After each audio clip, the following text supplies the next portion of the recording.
Saudara yang terkasih di dalam Kristus, sore hari ini kita akan bersama-sama dengan anggota keluarga kita untuk merenungkan sabda Tuhan di dalam PPA keluarga. Oleh sebab itu, sebelum kita menerima sabdanya, kita bersatu di dalam doa. Kami bersyukur ya Allah untuk setiap anugerah kehidupan yang Kau berikan kepada kami. Hal ini mengingatkan untuk kami terus percaya dan yakin bahwa Engkau tidak pernah meninggalkan kehidupan kami. Jika sebentar Tuhan akan menyapa kami melalui firman yang akan kami terima. Oleh sebab itu ya Allah, bersabdalah, karena kami siap untuk mendengarkan. Di dalam Kristus Sang Sumber Sabda yang hidup, kami berdoa. Amin. Sabda Tuhan sore hari ini terambil di dalam Injil Lukas pasal 23. Ayatnya yang ke-34. Demikianlah sabda Tuhan. Yesus berkata, "Ya Bapa, ampunilah mereka, sebab mereka tidak tahu apa yang mereka perbuat." Dan mereka membuang undi untuk membagi pakaiannya. Demikianlah sabda Tuhan yang berbahagia kita semua, yang selalu merindukan sabda Tuhan, serta melakukannya di dalam kehidupan kita sehari-hari. Hosiana. Ibu, bapak, dan saudara yang terkasih di dalam Kristus, bacaan kita pada sore hari ini mengingatkan bahwa pengorbanan ternyata membutuhkan sebuah niat untuk kita bisa termotivasi untuk memaafkan atau mengampuni. Ada pengorbanan yang akan memotivasi kita agar kita bisa mengampuni. Dan ternyata pengampunan membutuhkan pengorbanan. Ternyata pengampunan membutuhkan kesungguhan. Dan ternyata pengampunan juga membutuhkan hati yang rendah hati. Ada kerendah hatian yang ditunjukkan ketika kita mau mengampuni. Ucapan pertama yang Yesus ucapkan di dalam perikop kita ketika di kayu salib merupakan doa yang dipanjatkan kepada Bapa di surga. Ada 3 poin yang akan kita renungkan bersama. Yang pertama, yaitu ucapan, "Ya Bapa, ampunilah mereka." Siapakah yang dimaksud mereka dalam perikop ini? Mereka adalah golongan orang Farisi atau ahli Taurat, yakni orang-orang yang menguasai hukum Taurat, tetapi menerapkannya jauh dari kasih. Juga golongan orang Israel atau Yahudi, yakni orang-orang yang mengalami mujizat-mujizat, tetapi melupakan setiap kebaikan yang Tuhan rasakan di dalam kehidupan mereka. Mereka adalah prajurit-prajurit Romawi, yaitu mereka adalah orang-orang yang menjalankan keputusan dari penguasa, meskipun keputusan itu ilegal, meskipun keputusan itu tidak manusiawi.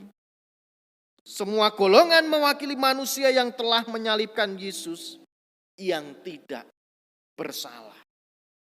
Itu yang pertama. Yang kedua, yaitu kalimat, sebab mereka tidak tahu apa yang mereka perbuat.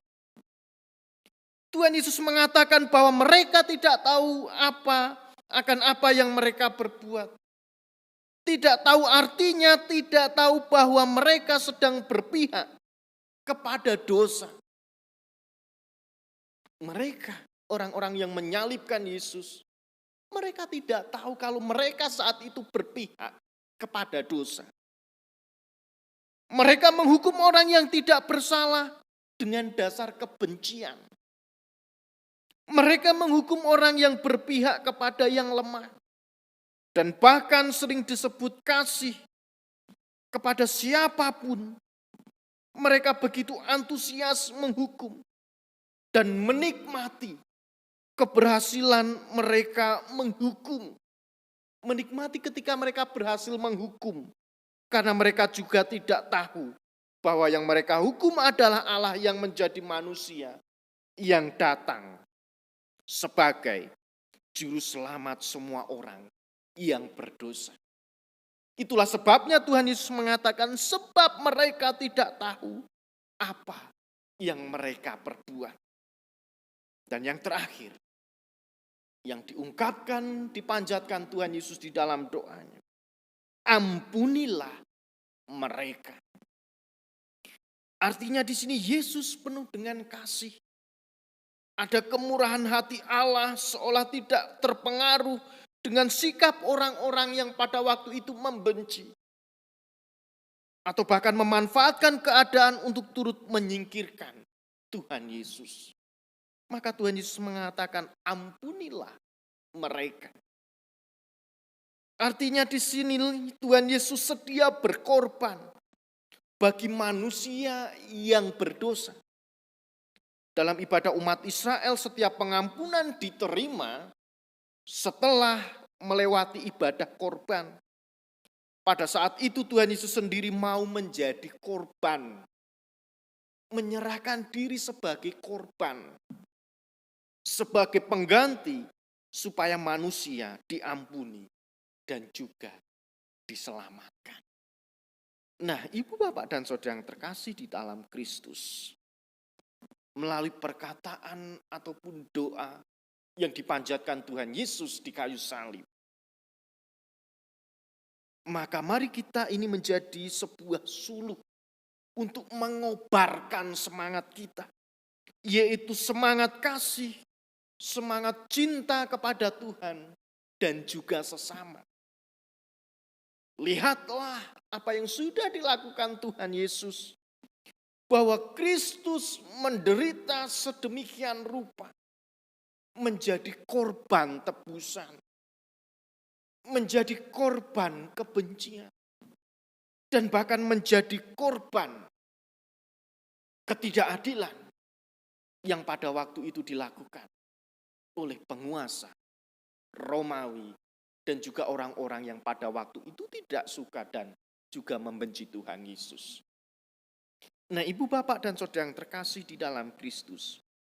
Melalui bacaan ini mari kita bercermin. Ada dua hal yang akan kita renungkan.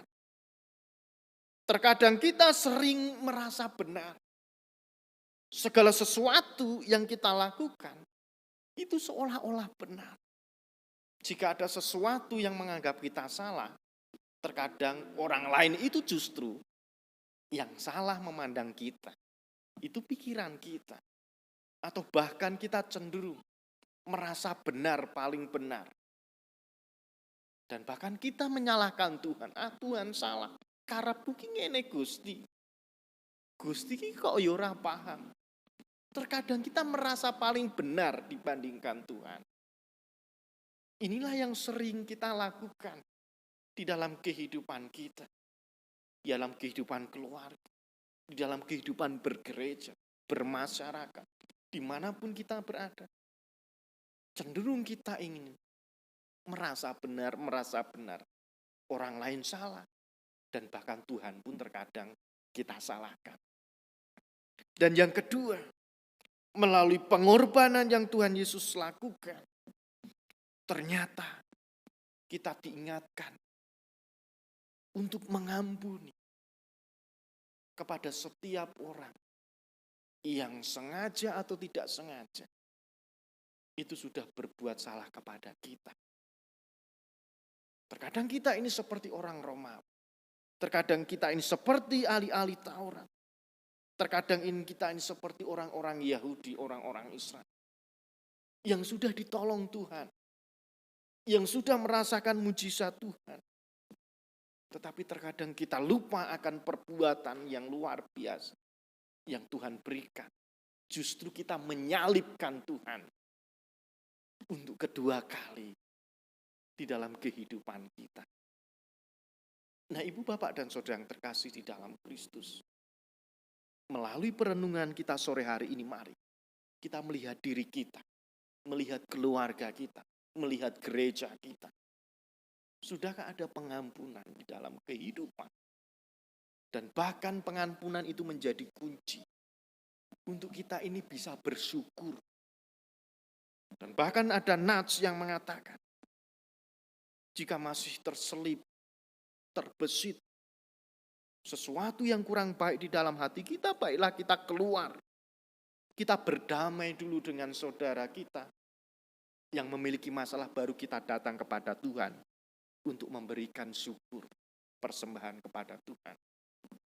Ada sebuah pengampunan yang diajarkan Tuhan melalui pengorbanan yang sudah diberikan Tuhan di dalam kehidupan kita. Mari ibu bapak dan saudara yang terkasih di dalam Kristus, kita masih di dalam suasana Minggu Prapaskah yang pertama.